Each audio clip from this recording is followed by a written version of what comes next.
Sibigam yalla Ikimatale kilene Ikawasagam Samano Mayatolo Baby sawa Baby sawa Yalla the flop my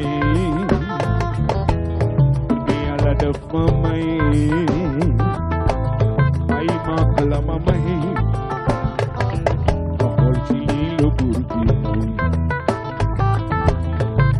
Lilo burbi mai Allah tuma shi dara lila yala mai wow manun tifumo shi dara biyo tuman kukana kimno yalla la yalla yalla rekla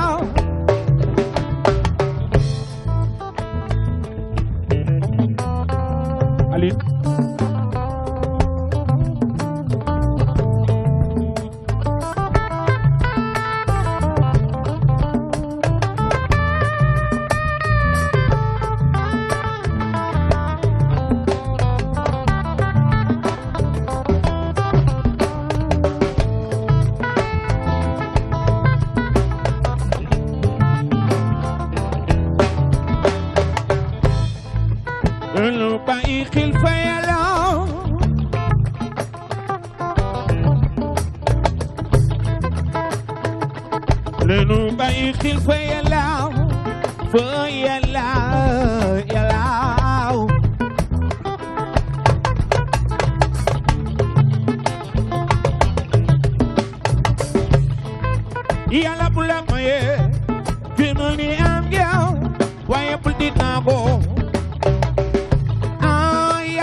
très bien, plus loin, plus haut, plus fort, c'est toujours toi-même, tu sais, le grand rendez-vous de la semaine. Il se nomme tout simplement Yves Thiam, c'est un auteur-compositeur avec son album sorti en 2002, donc muy Rosalie, composé de 6 titres.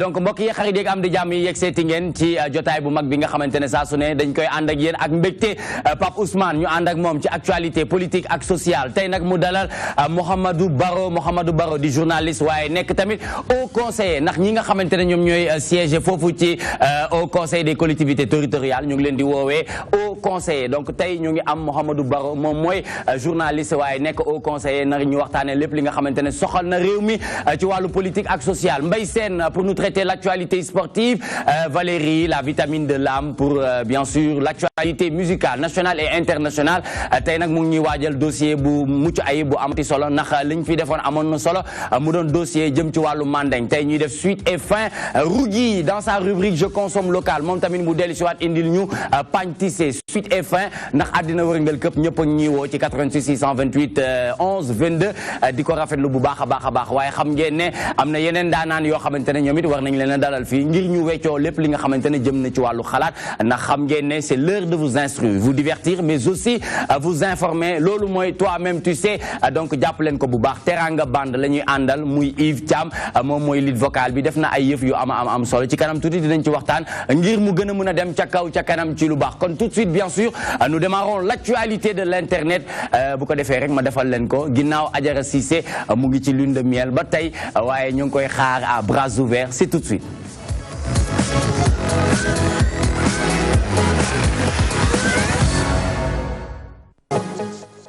Voilà, très bien. Donc, nous démarrons l'actualité de l'Internet, bien sûr.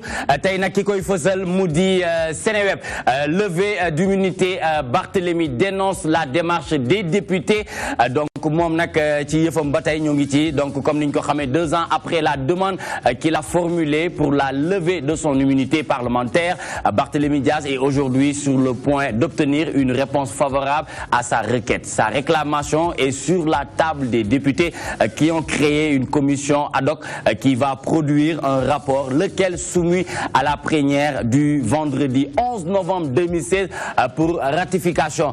Donc loolu nga xamante ne moom lañ ciy def mu gën a fës gën a dem ca kaw ca kanam mooy lépp li nga xamante ne rek mu ngay jëm ci wàllu ki nga xamante ne moom mooy Barthélémy Diaz ci wàllu immunité parlementaire am donc nag lépp li nga xamante ne rek bëgg nañu mu gën a leer ñoo ngi koy amal vendredi 11 novembre prochain inchallah Pape Ousmane Cissé ngir ñu gën a mën a yaatal lépp li nga xamante ne jëm na ci Barthélémy Diaz. waaw mooy li nga xëy na waroon ci ñëw mooy deuxième pàcc bi ci lecture mooy le fait que moom mu réagir moom Barthélémy Diaz ci ni mu jàppee ne peut-être ay naataangoom député am ci démarche bi moom lay ŋàññ parce que dafa jàpp ne waruñu woon xaar ba garde sa ministre de la justice di maître Sidiki Kaba di transmettre benn lettre boo xamante ni mu ngi bàyyeekoo ci procureur de la République près la cour muy loo xamante ne moom jàppoon na ni waroon nañ ci mënoon jug bu yàgg mooy depuis bi mu ko doon sàkku et tout mais toujours est-il que man li ma gëm mooy par exemple lu mu doon sàkku la yegg si nañ ci procédure bi xam nañ ci yegg si pour au moins ñu mën a xam Fatou Ndiaga Diouf ban degré d'implication wala boog est-ce que war nañoo mën a condamner kii nga xam ne mooy Barthélémy Diaz ou non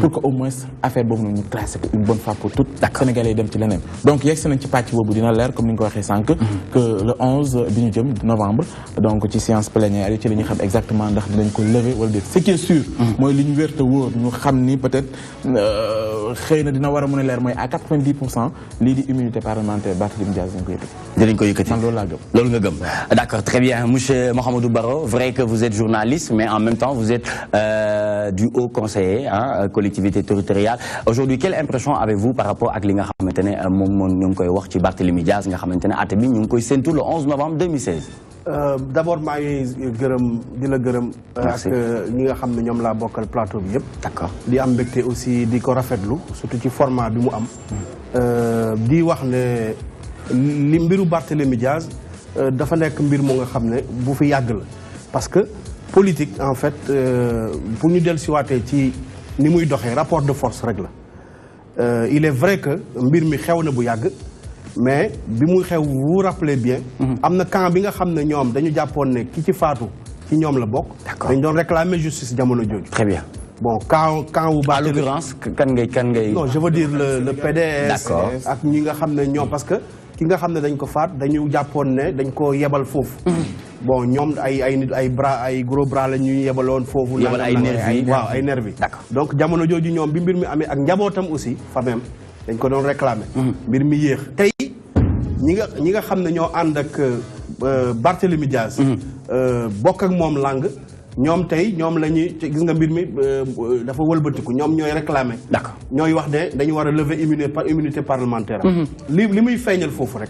bala ñuy dugg ci fond bi mooy politique noonu la bindoo rapport de force la Barthélémy Diaz tant que mi ngi nekkoon ak jàmm ak ñi mu nekkaloon mën na am xëy na coow du jib.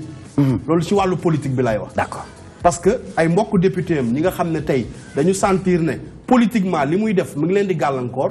ñooñu ëllëg su demee assemblée nationale suñu laajee ndax dañuy lever immunité parlementaire mën nañ voter oui ne dañ koy lever. d'accord pour yoon mën ko atte. beneen bi nag moom côté justice la. loolu aussi li ci feeñ mooy suñu lenteur justice du rek kaawu Barthélémy Diaz am na yeneen i cas man sama wàllu bopp. maa ngi woon ci dossier de justice boo nga xam ne mën naa wax ne bu doy waar bu Mamadou Diop. nga xam dañ ko faatoon. am na yeneen cas yoo xam ne policier bu mel noonu ni Fodé Ndiaye. ak yeneen i cas wu jeune Colobane. d'accord ñaata at la ñu toog attewuñu ko lenteur de la justice bi nu muy doxee. yéexaayam waruñu ko focaliser individualiser ko personnaliser ko.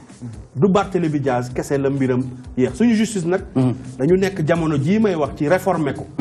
réforme yi nag li mu laaj mooy ne am na lu ñu war a jooyantiwaat di ko jooyanti te gëm naa aussi suñu indépendance justice. ci wàllu xëy na texte yi war nañ ci renforcer mais lu ci ëpp juge yi si boppam. ñoo war a taxaw man dama gêné. parce que jamono yooyu ñun ak Barthélémy Diaz xëy na bokkuñu woon parti man maa ngi woon M23 di yëngatu moom mu ngi woon parti socialiste mais jamono jooju ñoo bokkoon benn objectif pour bëgg a fii am lu ñu metti ci Abdoulaye Wade mais j'étais gêné man le fait que mu yéexaay boo xam ne ci contexte bi quand même lañ ko yëkkatee. très bien loolu démocrate bu ne. am na ci quand même bu la waxee dëgg. am na ci bu sañoon mu gaaw. mais est-ce que vous partagez l'avis bi nga xamante ne moom la Pape Ousmane di wax ne moom li mu gëm mooy dinañ ko dindi. parce que rapport de force yi moo tax mu wax ko. parce que tey bu dee moom au sein du parti socialiste dafa détaché wu. dem ci benn camp mu nga xam ne dañuy opposé wu ak ki jiite parti bi te ki jiite parti boobu am relation yu baax ak ñi nekk assemblée majorité bi te mu bokk ci parti socialiste ak ñeneen ñi nekk ci majorité bi tey bu amee jeune bu nga xam ne dafa taxaw di leen gàllankoor politiquement. comme politique yéen a ko tuddee langue yéen a ko tuddee nu mu mën a doon. affaire u bëre laak ku mën sa morom. daan ci arène bi. bu dee Barthélémy Diaz moom loolu muy yëngatu pour faagaagal leen wala pour néewal seen doole mën nañ ko xaar ñoom assemblée. d'accord pour am riposte bu ñu jëm ci moom. très bien li mu wax man njort naa effectivement mën na am. mu d'autant plus que comité ad hoc bi. voilà très bien. comité ad hoc bi ñu fàttali ne 11 députés la 11 députés yi majoritaire bi 8 députés ñu fi nekk ki ko jiite commission ad hoc bi mooy ki nga xam te ne mooy Moustapha Diakhaté mi jiite groupe parlementaire Benno Bokk Yaakaar. libéraux et démocrates yi ñaar lañ ci am ak benn non inscrit. vice président bi mooy Aïda Mbodj mi nga xamante ne moom moo jiite en tout cas li nga xamante ne mooy kii libéraux et démocrates yi.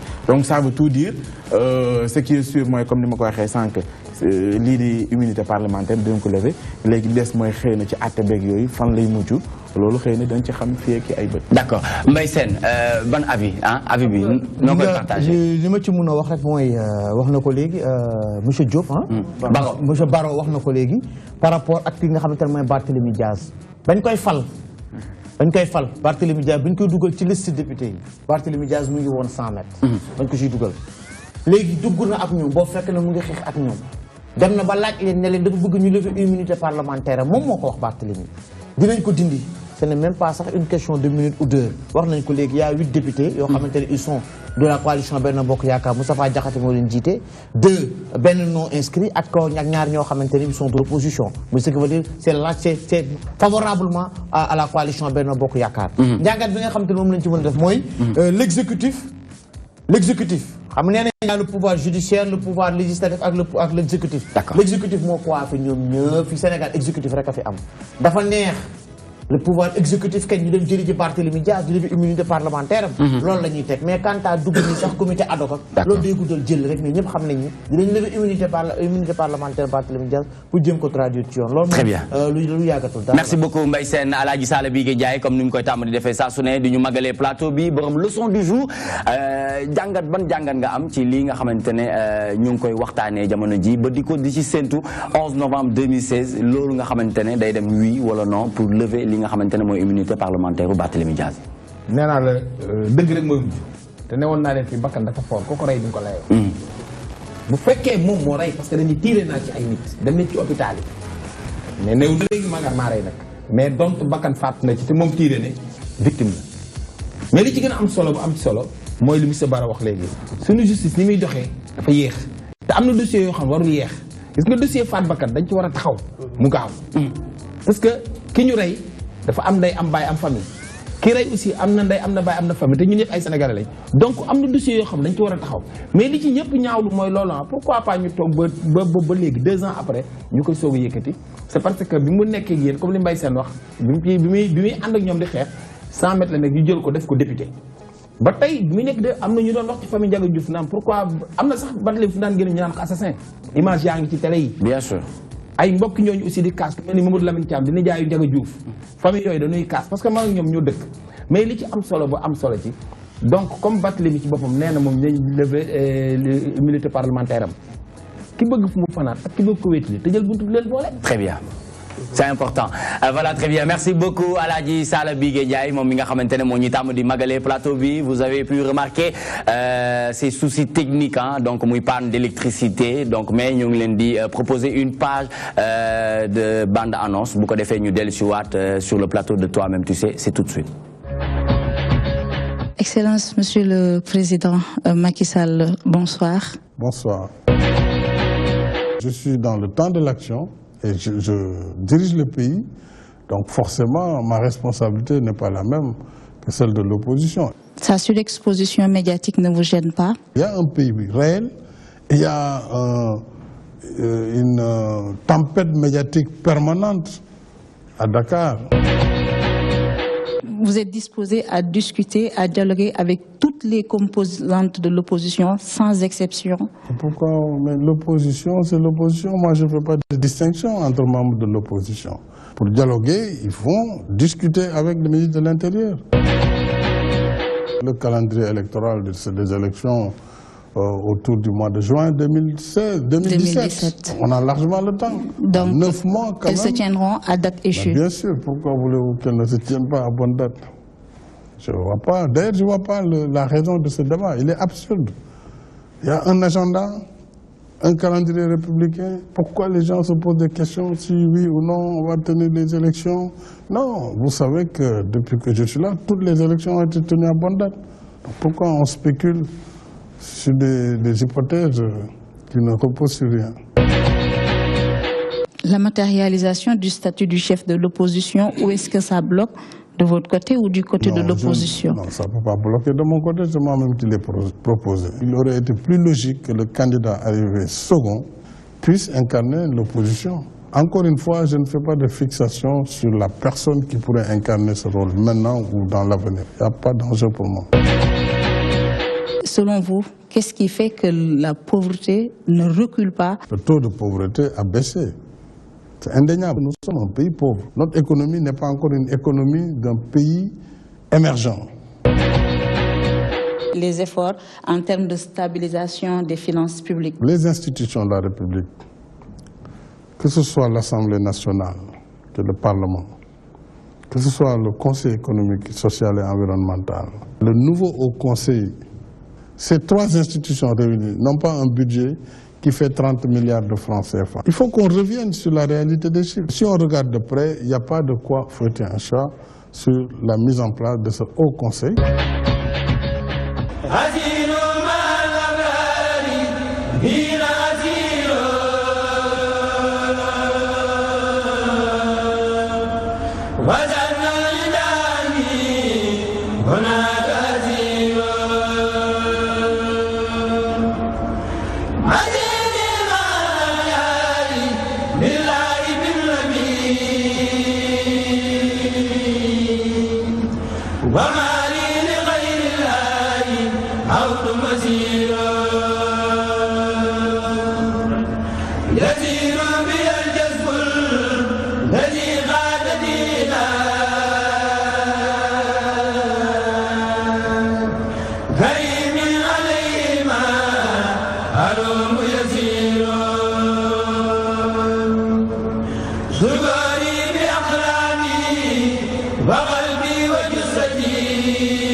jël ma naaw dabal ma dëbb naaw te bul dellu gannaaw yegal sama njaay jël na ma moom eba dabalum njaay jël na ma woon jàppal mu daan bul taay bul bay jël mu daan bul taay bul bay jam ci jël bul taay bul bay sëgg du fi am bul taay bul bay am sene ba jama bari li ci bi anam wala dëkkërale bari na ci suñu kanam ana kenn wala ñoo dina mën a bañ ñi ana kenn wala ñoo gën a mën a daan ñi ànd ak man feccam ñëgën dëgg dëgg bari taamu naa ci daan ànd ak man feccam ñëgën bi dama sama modèle la baax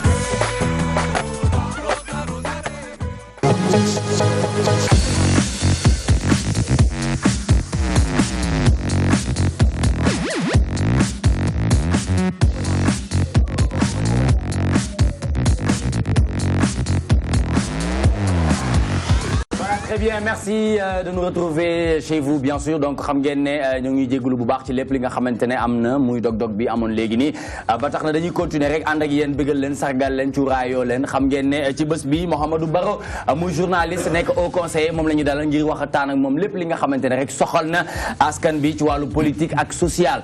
Donc tey moom la Pape Ousmane indi ñu war a waxtaanee ak moom dégg nañu kàddoom ci lépp li nga xamante ne rek dem na ci Barthélémy Diaz waaye tamit ñu ngi waxtaan ci wàllu li nga xamante ne moo jëm ci wàllu terrorisme tamit ak li nga xamante ne soxal na réew mi c'est important ñu wax ko muy wàllu économie. mu ngoog alors ñu njëkkee li nga xamante ne mooy actualité comme ñoom ñooy au conseil d'abord qu'est-ce que ça vous fait d'être au conseil? Bon mën naa pas grand chose. À part lu bees nomination mu dugal la ci xaal bu bees rek nga dugg ci institution bu ñuy doog a tabax mais man sama engagement militant depuis le bas âge li ma may mooy daanaka li ñu ma bëgg a defloo ci lu officiel moom laa nekkee woon soit ci médias yi wala ci sama activité citoyenne mooy lan yëngatu pour askan wi yëngatu pour intérêt général yëngatu yooyu nag am na fu muy egg peut-être dinañ la soxla ci cadre yu gën a yaatu yu gën a stratégique bon man personnellement ci loolu laa jàpp beneen bi aussi mooy dama gëm ne mën naa ci gën a servir sama réew donc loolu sentiment boobu laa ci am. Réellement pour avancer débat bi ñu yëkkati jamono ji comme quoi que ni est-ce que am na utilité mettre institution bu mel noonu ci réew mi yow ban lecture nga am ci loolu xam naa dina xaw contradictoire nga ne ma amul utilité d'autant plus que yow ci membre yi nga bokk. mais je veux pouvoir dire ban argumentaire nga ñu mën a jox buy mën a prouver le contraire. man li ma gëm mooy institution bu ne am na njëriñ amul njëriñ contenu bi ko fa nit ñi di def moo ko koy jox li tax muy am njëriñ gis nga instrument de musique yi ñu nekk fii Yves Thiam doon ci tëgg léegi mën nga ko fi teg nit ñëw ma jël la man mii ak yow ñu koy tëgg di nga gis nit dina wax ne amul njëriñ parce que lañ cay tëgg xamuñu ko lañ cay def mënuñu ko mais jox ko ñi ko mën ak ñi ko xam bu ko defee loolu instrument yi njëriñam ca lay feeñ gis nga lu bëri nit ñaa ngi koy wax njortu rek la damay koy wax sama benn xarit ma ne ko ci argumentaire gis nga doomu aadama yi sax bi ñu leen di sàkk ci kaw suuf dafa am ñu waxoon ne yàlla ñii ngay yóbbu ci kaw suuf amuñu fa njëriñ mais lay tax mu am njëriñ mooy lañ fay liggéey assemblée nationale am na njëriñ amul njëriñ liggéey ba fa nit ñi di def moo ko koy jox institution bi aussi au conseil am na njëriñ ak amul njëriñ lañ fay def ñun ëllëg ñoo koy jëmmal mais lu leer moom am na ci mooy au niveau régional mooy en Afrique Union africaine dëkk yi gis nga bi ñu koy installé au conseil bu Mali teew na dafa am ay directives yu fa jóge yuy wane ne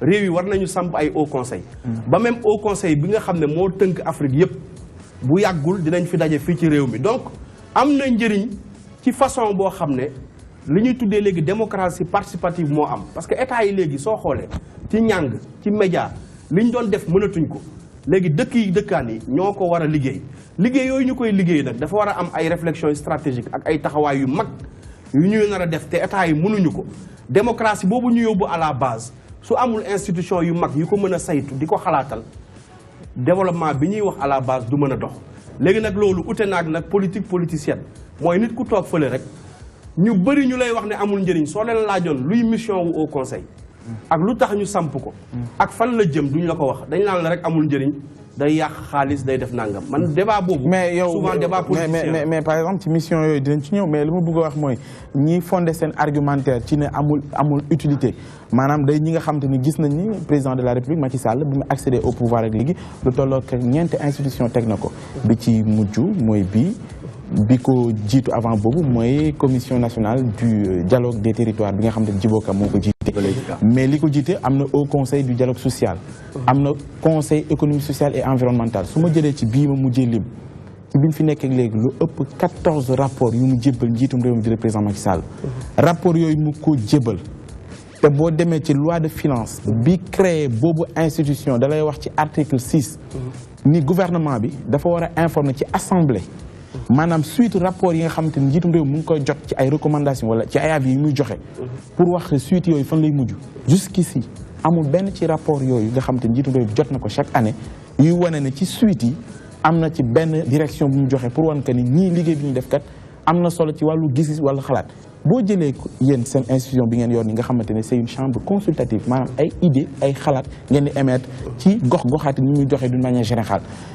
est-ce que du ñi fondé wu seen argumentaire comme quoi que ni amul benn njëriñ du sens ci sens bi ma indee lii nii que ni am na yu ko jiitu te rapport yu ñu joxee amul suite est-ce que lu mel ni tamit du loolu lay refléter en fait. mais c'est que foofu il faut pour man ñu def différence entre une communication sur le rapport ak les rapports ak utilisation wu rapport xam nga état mën nga ko jébbal rapport mu jël ko jël ci ay njëriñ jël ci ay taxawaay te du ko def du ko wax du ko fësal laal. bu fekkee dañoo dem ci conseil économique social. ci article 6 lii la wane. waaw li ma la wax nii. non parce que ñun par exemple pour mu communiquer ñii di conseil économique social et environnemental suite recommandation yi mu joxe ci rapport yi. xam nga conseil économique et social bala ngay ñëw ci au conseil. conseil économique et social bi ñu koy samp dafa am ñu waxoon ne amul njëriñ tey présence su profil yu ña fa nekk ak taxawaayu ña ko jiite ak liggéey bañ cay def.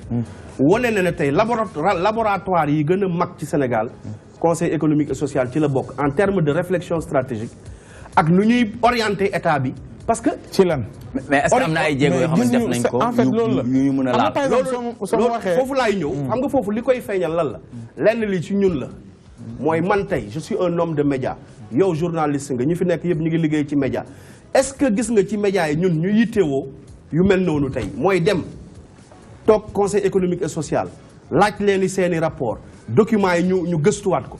loolu moo amul loolu tayal boobu ñu tayal moo tax duñ ko def gis nga ñun on préfère des fois maanaam suivi bi daal. non lu sensationnel. D'accord. ak Barthélémy Diaz ak xuloo xeex yooyu la ñuy def mais gis nga tey man maa ngi def dans communication institutionnelle pour nga gis journaliste bu mel ni yow ñëw rek ne la man tey assemblée laay yendu uniquement pour am telle loi tel document xam loi bi fu mu jógee ñan ñoo ko gëstu nakal du am. conseil économique am na non bul wax ne amul. non c'est très rare. xam nga assemblée kañ lañ koy fréquenter pour la plupart du temps. non amee plénière non dëgg la.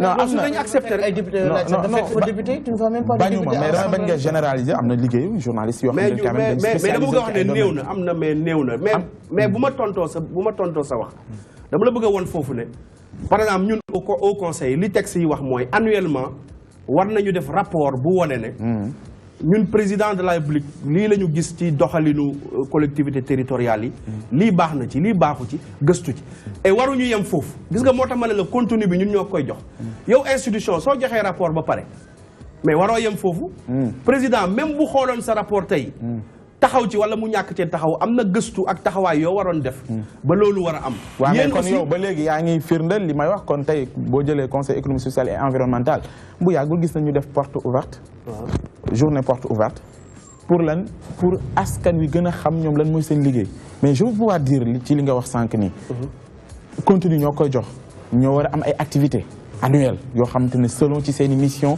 ak li nga xamante ne moom lañ leen sas mais ci côté boobu laa lay wax nii boo jëlee les mots ont leur sens conseil économique social et environnemental ñu tey toll ci jamono joo xam Sénégal ñu wax ne lii di pétrole ak gaz feeñ na fi économiquement parlant yenn débat yu mel noonu idée ñu soxla ci ban taxawaay la ci conseil économique social et environnemental am tey yow boo ci xamee benn wax ma gisuñu ko tey boo demee ci mbënd bi weesu sànq année at bi génn gisuñu ci benn taxawaayu conseil économique social et environnemental c'est-à-dire ci yu bëri ci secteur yu bëri alors que ñoom ci entité boobu lañ liggéey c'est-à-dire foofu laa lay waxee nga baal ma dog la foofu gëstu woo ko soo ko gëstu woon tu verras soo demoon di nga gis ay rapport tey yaa ñoo bokk lu ñuy wax mais je veux dire xam nga rapport boo gis aussi mais moom laa lay wax communication sur le rapport un rapport d'une institution dafa am fu ñu koy jëmale dañ koy jébbal président bu dee rapport bi nag dafa nekk lu war a public mais gouvernement bi dafa am ay mission yu bëri yu muy def mais ñun médias yi lan mooy suñu rôle ci loolu ak lan mooy rôle aussi su ma jébbalee rapport ba pare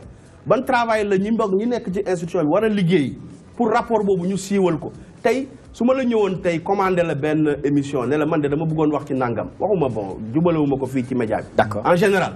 Les gens te diront que lii soit dañ ci war a jëf koppar wala c'est pas bu ñu ko defee du émission bu vendable wala yooyu c'est que ñun aussi dama bëgg a wax ne les communicateurs au sein des médias war nañu def loolu c'est des critiques internes même dans nos rapports yu existé si suñu forum yi ak suñu liggéey journalisme yow xam nga li ma lay wax am na ci lu nga xam ne moom lañ gën a màcc jëm sport bi ak yeneen yi la ñu gën a sawar que suñu institution yi la ñuy liggéey amaana loolu bu amoon sax mën na nekk soññ bu nga xam ne danañ ko soññ ñi nekk ci institution yi ba ëllëg duñu ko def beneen bi aussi mooy manque de communication assemblée nationale ñu bëri suñu lay wax assemblée plénière lañ lay wax duñ la wax mukk les travaux de commission man waxuma ne la fay am yëpp baax na d'accord su ma sañoon liggéey yooyu gën a yokk mais y a des travaux dans les assemblées ou au niveau de l'Assemblée nationale yoo xam ne du feeñ parce que journaliste bi du ko fekkee. non mais tamit ñu xam ne ñi nga xamante ne aussi journaliste ñi invité am na ci yoo xamante ne comme ay travaux de commission yoo xamante ne boo ñëwee tu n'as pas accès. waaw plénière rek laa bëgg a wax nga mën a dem waaw xam nga tamit aussi loolu tamit. mais le travail bi nit ñi waroon def par exemple bu leen loi génnee ñu def ci liggéey dem gis président de commission bi laaj ko ci. récemment am na benn loi sur le tabac. bi mu génnee ñaata émission la te nit ñi def. d'accord. Presque zéro émission dans les médias. Il y a des questions stratégiques qui ne nous intéressent pas. Loolu nag buñ ci liggéeyul aussi. On va continuer à tirer sur les. Très bien, c'est important. Mbaye Sène am na lu mu ci bëgg dolli laata ñuy dem deuxième actualité de l'internet. Il faudra, monsieur Barrot, beaucoup d'énergie pour prouver l'utilité du Haut Conseil. Pour débattre, il vous faudra beaucoup d'énergie.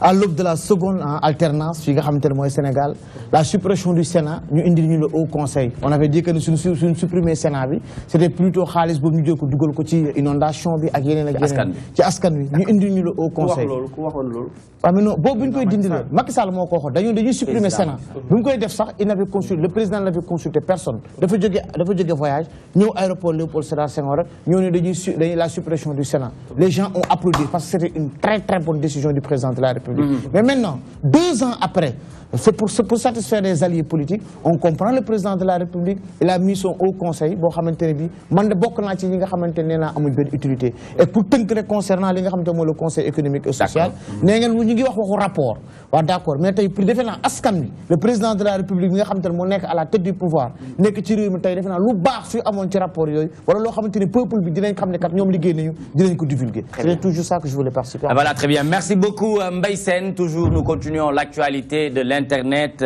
toujours avec Seneweb muy fësal présumé djihadiste à Matam, la gendarmerie en alerte donc loolu tamit nekk na loo xamante ne mën nañ ci waxtaan ñu dem ci li nga xamante ne moom mooy élément bi bu ko defee ñu waxtaanee ko xool rek nuñ koy def ba gën koo yaatal présumé djihadiste à Matam, la gendarmerie en alerte d'après ki nga xamante ne moom mooy Seneweb, la gendarmerie nationale est plus que jamais déterminée à retrouver les 4 djihadistes aperçus depuis lundi à différents endroits du département de Matam sur les axes routiers. L'armée consciente du danger qui guette les populations et sur le qui-vive. Ces dernières sont invitées à coopérer avec les forces de sécurité selon la RFM depuis 72 heures. Donc loolu mu nekk li nga xamante ne mën nañ ko fësal ci li nga xamante ne mooy présumé djihadiste yi noonu lañ koy waxee wala nga ñu koy waxee jihadiste jihadiste moom xam nga moom dafa bëgg di ma reetaan ba très bien Aïcha Pape Ousmane. waaw bon foofu xam nga li nga xamante ne moo jëm ci wàllu spécialisé ci wàllu géostratégie am nañ ci yenn xam-xam liberté wër mooy Sénégal yàgg nañ ko ciblé yàgg nañ wax boog cible la ñu koy tudd mais alhamdulilahi rabil alamin te ñu ngi gëm ni lu mel noonu du mës a am Sénégal du ci ñu koy song du ci ay doomam yi ciy dugg donte sax bu yàggul ñu doon cité ay ñenn ci ay jihadistes ñu jàppee ne ay Sénégalais ce qui est sûr mooy que ni ci côté boobu on fait confiance à nos forces de l'ordre notamment le ministère de l'Intérieur mu wóor nañ ñu ngi ciy def liggéey bu am solo parce que on se rappelle bu yàggul ñu ngi doon wax ni ñu ngi ci ay réseau de démantèlement yéen ci ay jihadistes wala boog li ñuy woowee ay ñu ko waxee ay souches dormantes ay cellules dormantes noonu lañ koy waxee donc on fait confiance à eux li ci des mooy ñu bàyyi ko xel xam ni aussi tamit ci àddina la bokk mais moom xam-xamam màcc na ci spécialiste yaa nga ci yëngu tey lan nga jàpp ni par exemple moo war a mën a favoriser yenn phénomènes yi ñuy dégg ci yenn réew yi Sénégal des fois ñu dégg ko ci mais jusqu'ici il faut le dire on est épargné. waaw benn bu njëkk bi rek mooy d'abord effort yi ñu war a def même ci terminologie ma jox la exemple les dans boo demee ci média anglophonie du ñu utiliser même terme jihadiste. Exactement. Bon français yi ñoo koy gën di def te comme ñoom ñoo ñu influencé ñooy suñu ay nijaay ak suñu bàyyi. Et on comprend pourquoi ñu utiliser mot jihadiste. parce que jihadiste soo ko utiliser ci média la ñuy wax. da ngay parce que jihad. lii nit ñi xale yi di def nii ak di ko def ci dëkk yooyu taxul jóg jihad loolu lay tekki. parce que jihad moom la suñu maam yi defoon moom la ñëpp doon def. Cheikh Amadou Bamba bi ko tubaab yi ne da nga bëgg a def guerre sainte jihad mu ne damay def jihad.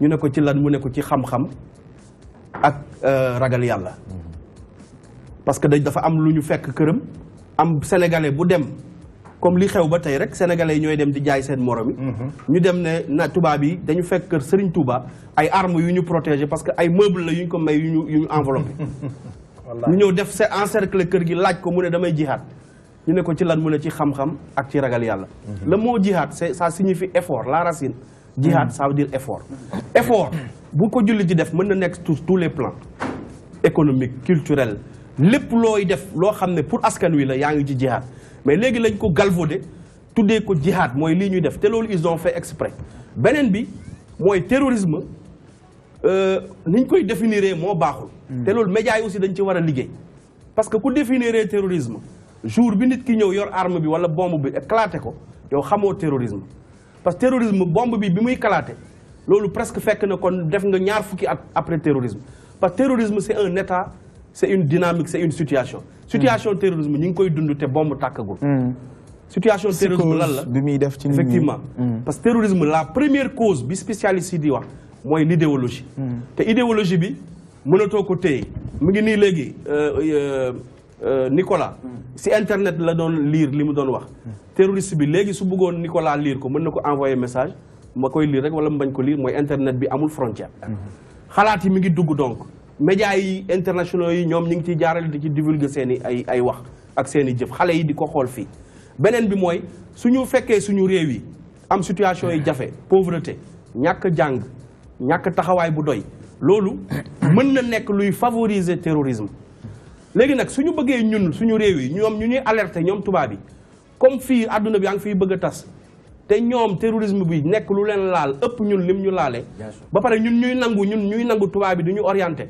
ba du ñu jox leçon du ñuy xeexee terrorisme ñun ñoo ñàkk bopp parce que tubaab yi tey France boo fa demee dañ lay wax ne au moins y a 3000 jeunes ay jigéen sax dañuy jóge France di dem di marié wu ak ñu ñuy tuddee terroriste ailleurs dans d'autres pays donc ñun fii dañ lay wax bi mu commencé ba léegi ñu ne la entre 10 ak 30 jeunes yu ñu lañ gis yu fa dem ba bëgg a tukkil àdduna donc loolu c'est pas possible mais ulama yi par exemple bu yàggul barki démb ñu gis leen ñuy def ñuy expliquer ne jot na pour ñu bàyyi ki nga xamante ne mooy Alioune Oustaz Alioune Ndao parce que depuis bi ñu koy jiiñ mbiru terrorisme ba léegi amul benn preuve buy wane loolu ban lecture nga am ci non lecture bi ma ci am mooy xeex terrorisme dafa am ay dégâts yu muy créer ci réew mi ci àdduna bi tey jii ci suba ci France le débat bi fa am ba nit ñi di manifester mooy dafa am loi bu ñu indiwaat boo xam ne les données personnelles des Français dañ koy collecter di ko exploiter ci façon boo xam ne nit ñi seen liberté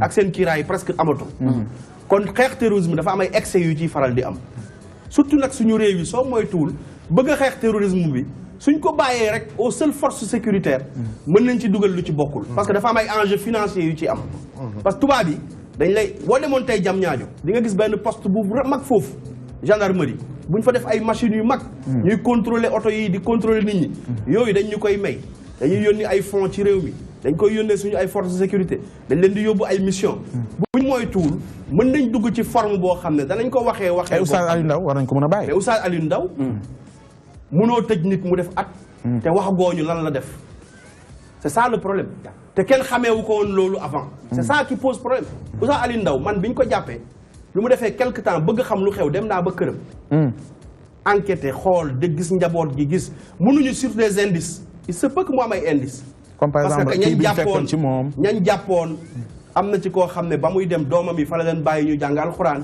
yu bëri aussi wax nañ ko presse bi mosul def le compte ñu bind nañ ñu ne am na satellite am na nangam yu bëri amu ci parce que dañ ko wax noonu peut-être ils ont été manipulés quelque part mais ay instruments boo demoon tey këram suñ la nee kii la ñuy wax ne mooy Oustaz Alioune Ndao doo ko gëm nga fekk ne si espace bi mu amoon maye na fa ñu def fa école publique laïque ci wetu këram mu may ko gouvernement bu Sénégal nga gis muy taxaw goo xam ne nit ñi sur le plan social nga xëy suba ñu ne la wax na nekk na nangam dugg na ci nangam li nit ñi di soxla duñ ne am na wala amul mais dañuy bugg li ñuy wax ci Barthélemy nii ay nga xam ne 2 at la def wala benn at kii mbir bi ci terrorisme lu amul lu gën a garaaw ñu tuumaal la loolu mais war na mën a gaaw ñu wax nit ki lan la ko defee ak fan la ko defee ñu àtte ko parce que yoon rek moo ñu mën a livrer ay informations. Très bien, donc c'est important mu nekk journaliste nekk tamit au conseiller muy monsieur Mouhamadou Baro moom la ñu nar a waxtaanal lépp li nga xamante ne soxal na askan bi ci wàllu politique ak social waaye Sala Bigué Ndiaye tey ban impression nga am ci jihadistes yi nga xamante ne ñu ngi koy wax ba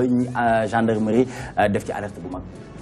waaw xam nga jihadistes yi li ñu koy wax comme li monsieur Bara wax léegi gis nga jihadistes li ko tax a jóg mooy sunu maam yi li ñu daan def jihad pour l'islam yonent bi jihad na mais jihad ni ñu ko bëgg a utiliser et sa xam nga tàkk-tàkk sondeel da ngay leeral waaye yaa ngi lakk sa bopp ñun tubaab bi loolu la ñu bëgg a def comprendre nga tàkk-tàkk sondeel yaa ngi leeral mais yaa ngi lakk sa bopp parce que yaay jeex tubaab bi loolu la ñu bëgg boo gudd booy sikkim sol olof kaalawu ñu ni terroriste nga am na pays yu bëri léegi jullit bu fa duggee sax dañ koy xoolaat loolu jullit du rey jullit def loolu ñooñu ñuy wax noonu ñoom ni ñu ko tuddee ñooñu ay bandi lañu am na ñoo xam ne sax ay tubaab lañ ay américain lañ ay der bu weex lañu xamuñu sax l'islam ñoom c'est des mercenaires de guerre amatuñu ndey amatuñu bàyyi seen famille yëpp jeex na fu ñu dégg rébellion rek sol nañ seen fetal sol seen yére dem bokk mbir mi nag l'islam amul luy lor l'islam léppam njariñ la mais ñun ñoo Sénégal peut-être dal nañu dëkk mel ni Côte d'Ivoire ak yeneen dëkk yu ñu jege ak Mali ak nangam mais ñun ñoo war a xam ñu li ñu am mooy lan gis nga réew mi di Sénégal dañu am loo xam ne yeneen réew yi amuñu ko toujours tubaab yi gis nañu Sénégal jàmm ngi fi il faut ñu am lu ñuy jéem a collé day bëgg ñoo def cible mais ñun buñ nangoo doon cible boobu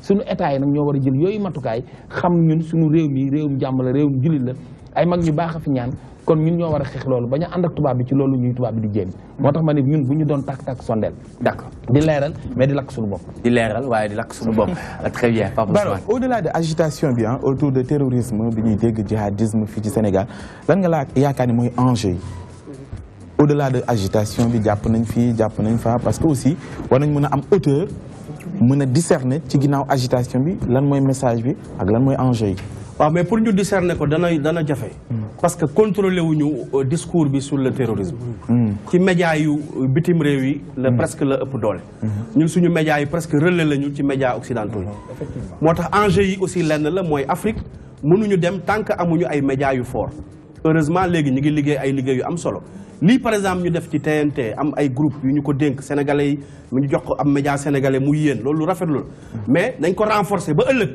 su ñuy wax un média africain mu nekk média boo xam ne mën na wax ci turu Afrique mais amaguñ ko li ñu amoon flotte africaine Air Afrique amatuñ ko média africain amatuñ ko tubaab yi la ñoo ñuy imposer ay termes moo tax suñu nee jihadiste ñuy wax jihadiste suñ ñu jaaralee fii ñu jaar fa donc y a des enjeux autour de ça beneen bi aussi mooy wax na ko léegi il faut que ñu bañ enjeux yi ñu maîtriser ko mooy lan xam ne dafa am ay réew occidentaux yoo xam ne ils ont intérêt à ce que yenn dëkk yi di tàkk pour ñu mën a am jël njëriñ bi ñëw dugg fa am fa lañ bëgg loolu aussi il faut l'éviter il faut le comprendre mooy lan tey man mën naa la wax ne la plupart li ñuy tuddee tey terroriste ci turu diina ji ñañuy lor mooy jullit ñi kon ñun kay ñoo ëpp lu ñuy loru ci terrorisme alors que ñoom suñu bëggee attaquer benn réew jullit danañu manipuler ay jeunes wax na ko léegi wax nga ko dañuy jël ay jeunes di leen manipuler di leen jox ay armes au nom de l'islam très bien pour ñu dem créer tension ci dëkk yooyu Irak bi ñu koy taal fii ñun ñëpp ñu ngi fekke Mali bi jege fii Libye bi ko tubaab bi bëggee tas suñu président bi fi nekkoon Abdoulaye bañ na benn moment bañ mais fexe nañ ba def pression ci moom ba mujj gi moom mujj accepter ànd ak ñoom pour ñu dem dal ci kaw Libye ba ñu dalee ci kaw Libye mais li ñu dal nii yëpp ci Mali ak Sénégal bii ñuy wax nii mais foofu la jóge pourquoi aujourd'hui on accepte ñun d'être une poubelle pour que ñoom lañ ñu def loolu ne ñu subir les conséquences après ñun nag ñooy tamante dem suñu biir di wax ne parmi nous fii sama benn xarit day faral di wax ne waxul ne du am violence mais dana jafe parce que réew la bu nga xam ne ñun melul ni tubaab yi mën nga xëy nekk terroriste parce que da ngay nekk ci dëkk bi doo liggéey doo lekk doo naan nekk ci mbedd mi kenn doo am nijaay bu la yedd doo am bàjjen bu la yedd fii nag nee na da ngay sol sa chemise sax bu amee wëñ bu ci feeñ sax booy dox ci mbedd mi nit ñi naan la xoolal sa chemise bi defaral sa taxawaay ay bu ñuuloon am nañu fi ay waaw mu ngi noonu am nañ fi ay mag yu baax am nañ fi réew mu ñu yar ci diine ba tax nit bu bëggoon ëppal sax am nañu ay kenu te loolu tubaab yi amuñu ko ay kilifa yoo xam ne tey gis nga ban discours kilifa nga mujj dégg démb la am sëñ Sidou Mokhtar deful démb discours mais am na ñuy ñëw ci man di ma wax ci diw bëggatuma ko kilifa yooyu ñu am boo ko waxoon français yi woowaat tubaab yi ne leen man kilifa gi France su ma waxoon nii ak ni kenn du la déglu parce que ñun dañu am réew bu tabaxu ci ay piliers yoo xam ne du loolu moo ñuy gaaw a déstabiliser donte nag menace yi moom kenn mënu ko écarter à 100%. am na ay géopolitique wala boog ñu seen xam-xam màcc ci wàllu jàpp ni maanaam collaboration wala coopération bi dox diggante état Afrique yi lëkkaloog seen ancienne colonie mën na doon par exemple benn menace. par exemple su ma jëlee exemple terre à terre Sénégal ak France. France tey nekk ci xeex boobu combat jihadiste yi gis nañ li fa xew ci ay événements yu yàggul lëkkaloo ak réew bu mel noonu mën na doon danger ci réew yu mel ni Sénégal tey est-ce que lu mel noonu partagé nga ko. waaw xam nga lëkkaloo bi parce que lëkkaloo bi dafa warul nekk rek mu wane ne dañuy mel ni ñuy jébbal suñu bopp ak yooyu. au contraire lëkkaloo bi ñun ñoo war a lëkkaloo suñu biir. te loolu tubaab bi xam nga ne aussi. quand président Macky Sall wax ni ñun on est engagé aux côtés de la France. pour xeex lépp luy terrorisme. non loolu soo koy def daf nga war a def avec mesure. soo seetloo bi attaques yi amee en France américains yi ban taxawaay lañ si am est-ce que dem nañ ci marché ba. bi pays parce que réew mu ne dafa am doctrine am dafa am yoonam. waroo lu xew ci benn dëkk rek nga soobu ci. da nga war a moytu parce que ñoom tubaab yi français yi. du lu xew Sénégal lu ne ñu ñëw jàpp ci donc am na ci yoo xam ne ñun dañ ko war a mooy au contraire ñun entre réew africain ñoo war a joxante loxo pour mën a xeex mbir mi ba pare créer suñu doctrine bopp créer suñu langage bopp créer suñu yoonu bopp bañ a bàyyi tubaab bi du ñu influencer ak du ñu jox loo xam ne mooy suñu orientation donc loolu suñ ko defee rek dina ñëw surtout que léegi Afrique fii la koom-koom bi nekk tubaab yi dañ fa nekk rek ñun ñuy rêver di fa dem mais tey lu ñu soxla lu ne ñoom tubaab yi fii lañ koy utse. Très bien, merci beaucoup monsieur Mouhamadou Baro muy au conseiller nekk journaliste tey ñu amaloon waxtaan ak moom ci actualité politique ak sociale ci noonu rek ñu ànd ak Mbaye Sène pour traiter toute l'actualité sportive. C'est parti.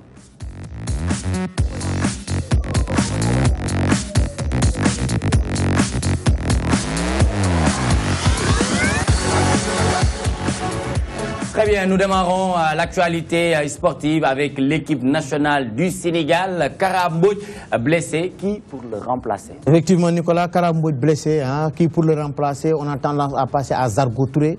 ak bu Lorient ak nga xamante ne moom mooy Fallou Diagne défenseur aussi loolu mooy actuellement équation bi nga xamante ne moom la Aliou Cissé war a résoudre xam nga am na yeneen défenseurs yoo xamante ne ak central la ku ci mel ni Papi Djilabodji mais il n'a pas été convoqué ñu ngi xalaat ne suñu ak central bi nga xam ne complémentarité ba amoon ci diggante Kalidou Koulibaly ak nga xamante ne mooy Kara Mbodj loolu dina xaw a déstabiliser un peu équipe nationale kii pour le remplacer que ça soit Zarko Touré ak nga xam mooy ou Fallou Diagne Aliou Cissé mu yore xale yi peut-être lui il saura quoi faire le jour du match. Ou bien, si nous devons regroupement tanière parce que nous jouons un match capital.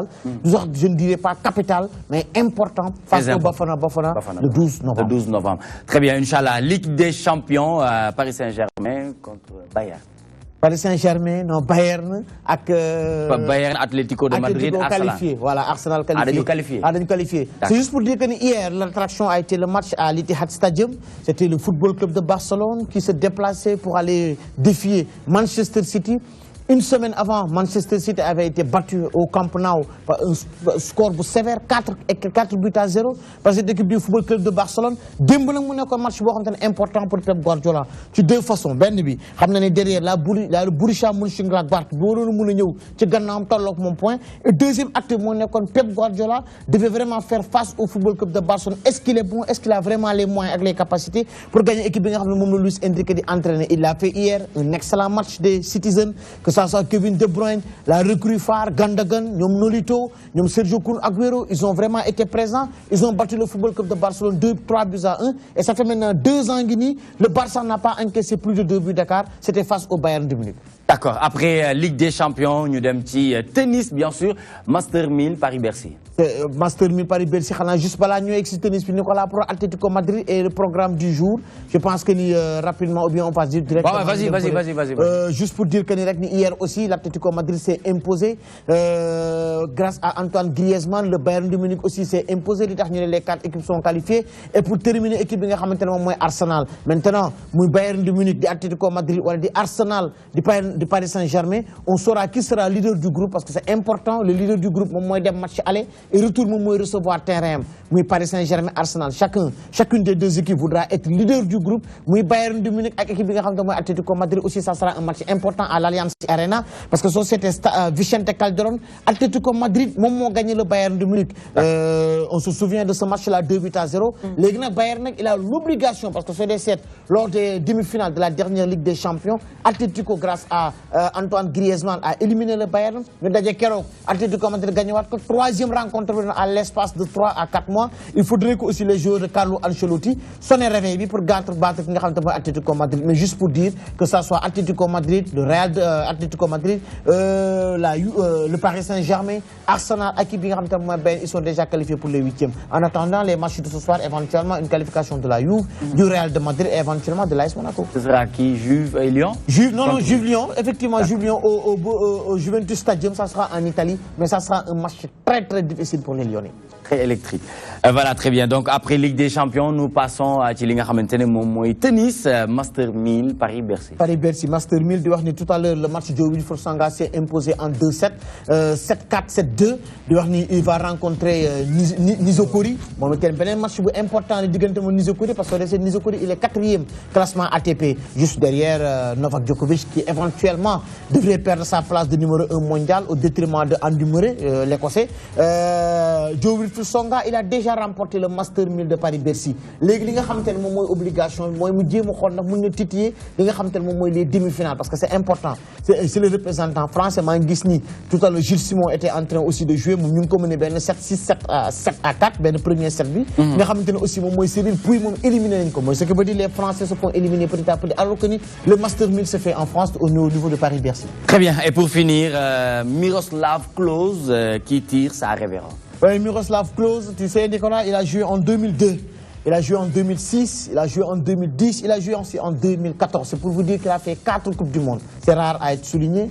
D'ailleurs, il est le meilleur buteur de la compétition avec 16 réalisations. Il devance Ronaldo et son autre compatriote allemand, Gerd Müller. Qui est Miroslav Klose. Dans le cas, il n'est pas un joueur extraordinaire ou bien hyper médiatisé, mais un joueur qui est le meilleur buteur de la Coupe du Monde. Et Miroslav Klose, c'est parce que c'est un joueur sobre, c'est un Allemand. Il a joué au Bayern de Munich, il a joué au Werder de Brême récemment. Une jeune équipe qui est l'Azzurro en Italie. Miroslav Klose, de par son comportement et de par son expérience, intégré dans la Mannschaft de Miroslav Klose, le père de Noah, le père de Luyan et le mari de Sylvia. D'accord, très bien. C'est une bonne jour. Maintenant, Noah, mon jur Noah, jur Luyan, jur Sylvia, ma jëkkëru Sylvia. Loolu ma la may doy na wala ma doole ci leneen ma wax la fu mu jógee.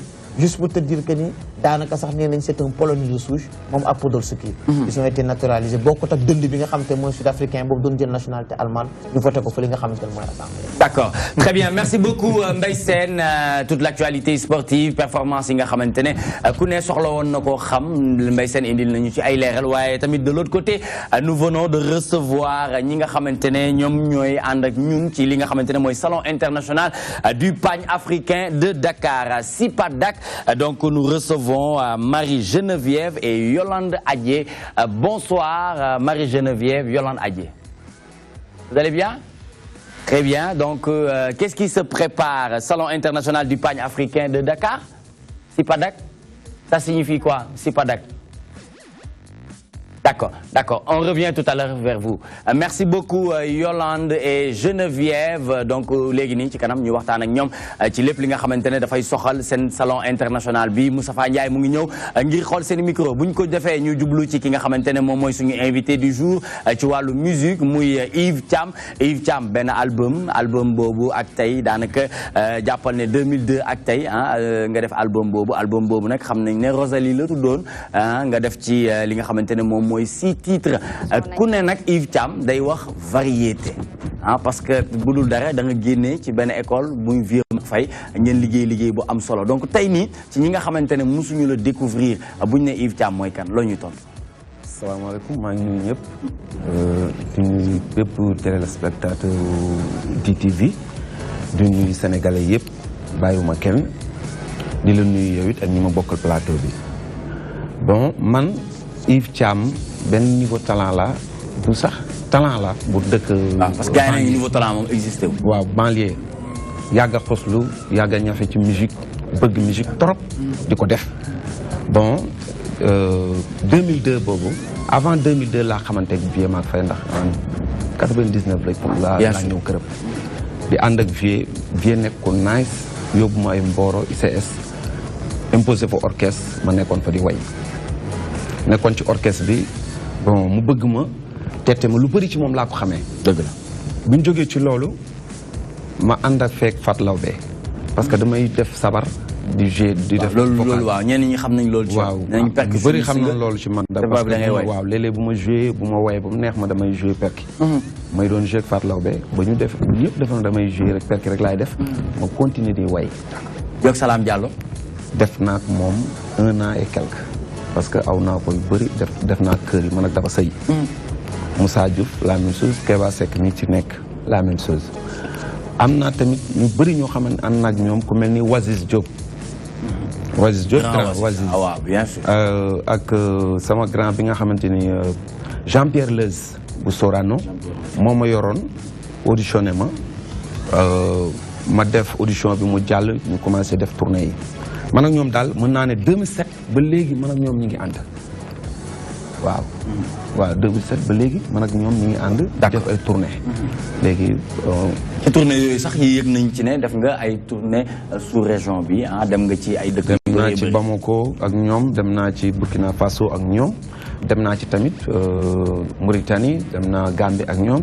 dem naa tamit Bénin def naa ak ñoom tamit mais mën nga ñu expliquer tuuti rek sa tournée Hollande ba nga def ca Amsterdam waaw parce que Amsterdam ñoom ñu ngi fa yóbbu en 2007 lañ ma yóbbu Hollande en 2007 bi ma yóbbee 2007 Hollande ci côté voix lañ ma yóbbee woon way kese parce que sama voix moo ma yóbbu du cachet musique du dara mais voix bi moo leen moo ci boppam ñoom moo leen neex surtout may def ay octave parce que ñoom loolu lañ bëgg loolu laa leen doon defal nag luñ ma ci def loo yàlla day dogal ma def ko mu réussir may ànd ak ñoom ci lépp damay ànd ak chœur choral yi damay def tamit ligne vocale comme Souleymane dafa nekkoon ak ñun Souleymane Faye ku mel ni Carlo Di nekkoon ak ñun ku mel ni Bintu Wéré kooku Mali la am na bëri na y a beaucoup de chanteuses ak chanteurs maliens yoo xamante ni nekkoon nañ foofu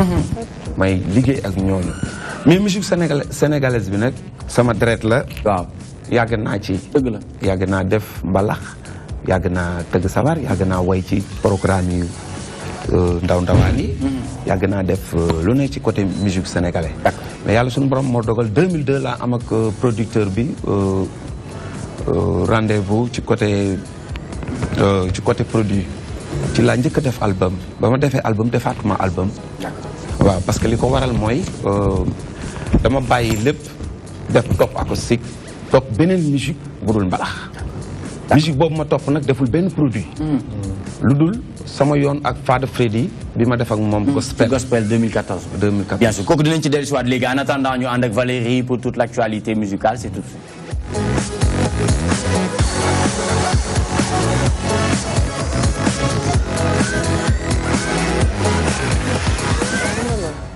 Très bien, donc nous démarrons l'actualité musicale avec Valérie.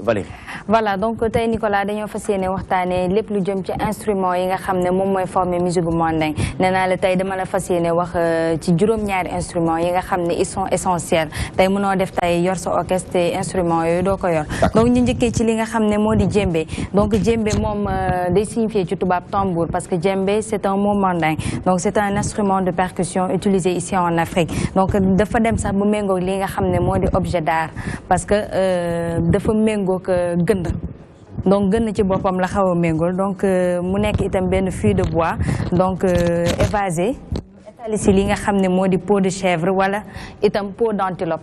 Antilope moom xaw ma nu ñu koy waxee ci olof xanaa Pape Sala Bigué rek mu jàppale ma. kéwal la kéwal waa donc muy béy at deru béy ak deru kéwal donc moom la ñuy daal di étaler ci kawam donc ñi koy joué. kéwal mooy du kéwal. kéwal mooy njamala njamala. ah kéwal mooy chèvre. d'accord léegi. antilope mooy. njamala ñamala. très bien. njamala mooy borom baat bu guddi bi. ah mais ñamala mooy girafe. mooy girafe girafe njamala mooy girafe. mais kéwal mooy antilope. waaw. kéwal mooy antilope. antilope man de loolu laa mooy borom corne yu gudd yi. antilope. antilope du kéwal Alaaji Sall tey moom. antilope du kéwal. ñamala mooy girafe. waaw ñamala moom laa wax léegi nee naa ñamala mooy girafe. kéwal keñ mooy antilope. tey moom tey moom cay mbay. cay mbay ayca. cay bu ngeen ko waxoon olof. donc daal mi ngi noonu donc peau yooyu noonu ngeen fi jot a tudd sànq. donc moom la ñuy étaler ci li nga waa der yooyu noonu donc moom la ñuy étaler ci li nga xam ne moo di fût en bois bi ñi koy joué nag ñu leen di woowee les djembé fola ñoom ñooy tàmm di joué ñi nga xam ne moo di djembé bu ñu fa jógee itam ñu seeti dundun donc loolu c'est un ensemble de 3 instruments donc lu ci mel ni sangban kenkeni ak tamit li nga xam ne moo di dunumba donc la plupart des cas nag dafay accompagner li nga xam ne moo di djembé la plupart des cas donc instrument boobu lay gën di accompagner donc c'est aussi composé de 3 fûts ak benn tronc boo xam ne c'est creux et cylindrique donc dafa xaw a méngoog tuuti batterie beneen ngeen di gis donc batterie la comme on peut le percevoir daal boo ko gisee da ngay foog ne batterie la mais batterie à l'africaine sauf que boobu noonu c'est boobu la ñuy tuddee nga ne boobu moo tudd naka boobu la ñuy tuddee li nga xam moo di dun dun voilà donc bokkul ak dara jun xam bokkul ak dara ak buga ak nu mu tudd cung non parce que bi en fait ensemble de 3 instruments là. D'accord. Donc différence bi en fait foofu la nekkee donc ensuite bu ñu fa jógee itam ñu dem xooli li nga xam ne moo di balafon donc moom nag xylophone la avec un support soit en bois wala li ñu wooye itam bambou ce sont les fils. C'est ça bambou bant la non. Bambou waaw bant voilà donc support bi tamit soit bois la wala li nga xam ne moo di bant donc ñu fixé ko si ay caisse de résonance muy calebasse leket ci boppam lañ koy fixé moom nag ñi koy jouer essentiellement da nga war a doon griot yi essentiellement ñoom ñoo koy toog di jouer léegi nag nombre de lames yi aussi ça dépend aussi ci région yi atam sonorité ba nga bëgg a am parce que région bu ci nekk ak sa sonorité ba ngay soxla donc nombre de lames yi ci loolu la basé woo donc nag ñu am ñaari façon balafon mu di balafon guinéen atam balafon pentatonique donc balafon guinéen moom mooy balafon boo xam ne dafay am juróom-ñaari notes les notes donc ils sont au nombre de 7 balafon nag di nga xam ne moo di pentatonique moom nag day daal di am 5 notes donc juróomi notes alors suñ fa jógee ñi dem xooli kora nag moom nekkatul leen loo xam ne sax dañ koy présenter ici en Afrique parce que bokk na ci instrument yoo xam ne booy daal di lim instrument africain yi kora defe naa ci moom mi sax moom mooy daal di nekk tête de liste donc kora nekk na instrument africain boo xam ne c'est une harpe donc harpe la boo xam ne elle est compliquée à fabriquer mais aussi à accorder très compliqué à jouer très compliqué aussi à fabriquer nee nañ jouer katu kora dëgg balaa nga ci gën a aay balaa nga ci gën a professionnel foog nga def 10 ans toog di ko jàng donc loolooy tax nga gën a mën li nga xam ne moo di kora donc kora nag ma leen di fàttali day dem ba 24 cordes et plus dina commencer ci 24 cordes jëm kaw donc ça dépend aussi ci sonorité ba nga xam ne moom ngay soxla donc on a aussi le ngoni c'est considéré comme le petit frère de la kora dafa mel ni rek rakku kora daanaka corpulence bi sax benn la donc c'est aussi composé d'une grosse caisse de résonance moo di calebasse bi donc en forme sphérique ou bien allongée et recouverte aussi d'une peau de chèvre donc deru béy moom lañ teg ci kaw chèvre noonu la donc noonu la alors ak corde yi nag moom c'est en nylon donc nag fa la am xawee am tuuti différence ak li nga xam ne moo di kora bi donc à l'extrémité de chaque manche donc différence bi c'est au niveau des cordes alors suñ fa jógee ñu dem ci kamelo ngoni muy instrument à 8 cordes venant du sud-est du Mali alors bu ñu fa jógee itam ñu dem seeti les 2 formes de flûte on a la flûte peul atam li nga xam moo di la flûte mandingue flûte peul bi nag moom c'est joué par des peuls comme son nom l'indique. Flûte mandingue bi nag c'est joué par les malinké. Donc flûte peul bi seen seule différence c'est au niveau du répertoire musical parce que li nga xam ne waaye itam technique bañ koy jouer parce que ñaari ci boppam bokkuñu instrument yu koy accompagner ñoom ñooy décider ci nga xam ne ban flûte la ñuy daal di utiliser ci ensemble instrument yi yëpp yow yaay seet yow ci sa orchestre tay ban flûte tay ngay jël soit flûte peul bi la wala flûte mandingue donc flûte peul bi nag moom elle est longue flûte bu gudd la avec de gros trous qui sont très espacés donc qui sont aussi recouvertes ci li nga xam ne moo di ay tissu wala ñu koy scotché boobu moom àndut ak benn décoration boobu flûte peul bi tandis que beneen bi nag flûte mandingue bi elle est recouverte de li nga xam ne moo di cuir alors Nicolas tey lii laa leen indiloon tey ci dossier suite bi donc lépp lu jëm ci musique mandingue nee naa la éléments yi ce sont les éléments essentiels tandis même bien qu'il y a aussi d'autres instruments de musique yoo xam ne mën nga ko boole itam ci sa orchestre. Très bien. Juste pour demander à Valérie, mais Valérie, où est le bongo? dëgg. ci la bokk ci la où est le bongo? ci la bokk. Riti aussi ci la bokk mais en fait tey dama ñëw ci li nga xam ne moo di instrument essentiel yoo xam ne mënut a ñàkk une fois que nga dindi ko ci sa orchestre sonorité bi day daal di changer. mi ngi noonu.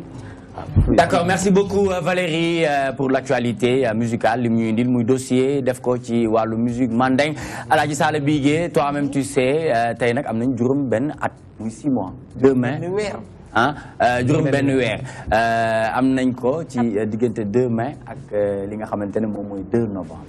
waaw boo dee xool moom la ñuy waxoon am genn wàllu at. genn wàllu at mu doon benn équipe boo xam ne mbay bi ñuy commencé fii di training ku nekk yaa ngi doon wax sa xel ndax lii dinaa ko mën ndax lii dina dem tey xam nga mu nekkoon affaire bu rëy te bi ñu demee tey jii ba ñu commencé affaire fi nekk nii macha allah ku nekk gis na ni xale yi am jom vraiment ñu mel ni ñoom Valérie ñoom Myriam xale yi fi nekkoon ñoom si xab yi ñoom ñëpp ndeysaan ak ñi ñëpp xam nga tey ñu dem ba tey affaire bi toll foo xam ni askan wi ñi ngi consommer émission bi loolu lañ doon ñaan yàlla particulièrement nag yow mi nga xam ne yow yaay présentateur principal bi yow vraiment lu baax mën naa ni yow la lu bon yow la ndaxte ki njëkk a dugg ci néeg bi ubbi bunt bi mooy taal lampe bi nit ñi mën a gis waaye foog da ngaa dugg toj lampe bi yaakaar ñu ñëpp dañuy mbëkkante ci biir kon nag bravo mention spéciale. Thiandoum aussi njool. bravo à toi waaye tamit kenn demul mu des koo koy góor gu baax moom tam ñu ngi koy sargal bu baax Mbaye Sène ban lecture nga def ci 6 mois yi. Bon, juste pour dire que c'est une émission boo xamante ne bi très suivie y a un contenu di waxtaan li nga xamante ne mooy la touche politique bi ci Pape Ousmane Cissé indi am na ci solo li nga xamante ne aussi mooy les invités qui viennent ici il y a eu des invités de marque qui sont venus là c'est pour dire que ni ils suivent l'émission tel que monsieur Mouhamadou Baro monsieur Baro mi tey su seetaan loon émission bi une fois 2 fois ba xam ne lii moo ko fii xaar kon du dem su nekkoonte ne émission bu terre à terre la amul lenn loo xamante ne lu instructif loo xamante ne dina ko fi jël je pense que du fi ñëw juste pour dire que ni 6 mois xam nga ce qui est difficile arriver au sommet c'est très facile mais c'est d'y rester qui est difficile essayons d'y rester et Inch'Allah Rabbi les gens vont juger d'eux-mêmes. D'accord, c'est important. 10 secondes, Valérie. Voilà, donc on se souhaite d'abord joyeux anniversaire ci li nga xam ne moo di suñu 6 mois donc nee naa la TMTC ñëw na ba sut sax suñu njort liñ ci yaakaaroon yëpp daanaka raw na ko donc c'est vrai que nag toute émission au début dafay daal di difficile waaye bañ demee ba commencé nag liggéey bi nag mu yomb lool donc mu daal di oyof nànk-nànk te spectateurs yi nag moom amuñu seen fay di leen jaajëfal saa su ne parce que ñoom ñooy tax tey voilà ñu àgg niveau bii nii donc joyeux anniversaire à nous. Très bien, merci beaucoup Valérie. mu ne la dama ko ne li mu wax ci au conseil bi. bi muy démarré dafa am ku ma doon wax ne amul njëriñ. bi mu defee 6 mois. jox na contenu émission bi ba am na njëriñ. mooy exemple bi ñu ko doon jox rek. Nicolas monsieur Baro au conseil bi ak lii bokkul. Très bien, merci beaucoup Mbaye Sène, très bien, c'est important. man dama lay féliciter Pape Ousmane bu baax parce que léeg-léeg ñu dugg ci bureau bi mu njatt ma bu baax ci wàllu actualité politique ak sociale ñu def ci ay briefing yu am solo donc chapeau à toi mon frère chéri Mame Diarra. Merci beaucoup et tout de suite bien sûr nous vous proposons une page de pub en attendant ñu recevoir Rougui et puis ñu waxtaan ak ki nga xamante ne moom mooy Geneviève ak Yolande ci jour salon international bi nga xamante ne ñu ngi koy waajal c'est tout de suite.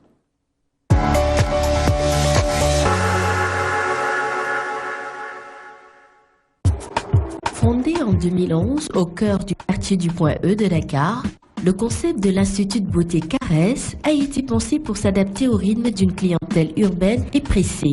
Écrin de calme et de bien-être, vous y serez agréablement reçus pour une escale beauté du lundi au dimanche sans exception. La frénésie de la vie citadine s'y estompe, tout est conçu pour vous permettre de vous évader le temps d'un rendez-vous avec soi-même.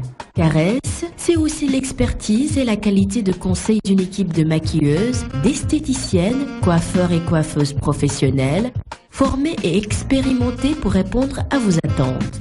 Ceci nous permet aujourd'hui de mettre notre savoir-faire au service de votre beauté. Chez Caresse, seul compte le talent, la passion et la créativité. Caresse vous propose dans la partie Institut l'ensemble des soins traditionnels, soins du corps, soins du visage, beauté des mains et des pieds, épilation et sauna. Dans la partie coiffure, outre la qualité des prestations, l'équipe du salon est entièrement à votre écoute pour satisfaire toutes vos envies, le tout dans une ambiance très agréable. Chez Caresse, les produits utilisés sont choisis en fonction de votre type de peau. Les soins sont réalisés avec des gammes de produits conçus par des marques mondialement reconnues. Soins du corps, manucurie, maquillage, coiffure. Chez Caresse, l'attention portée à chaque détail signe la différence. Caresse, le bien-être, la beauté.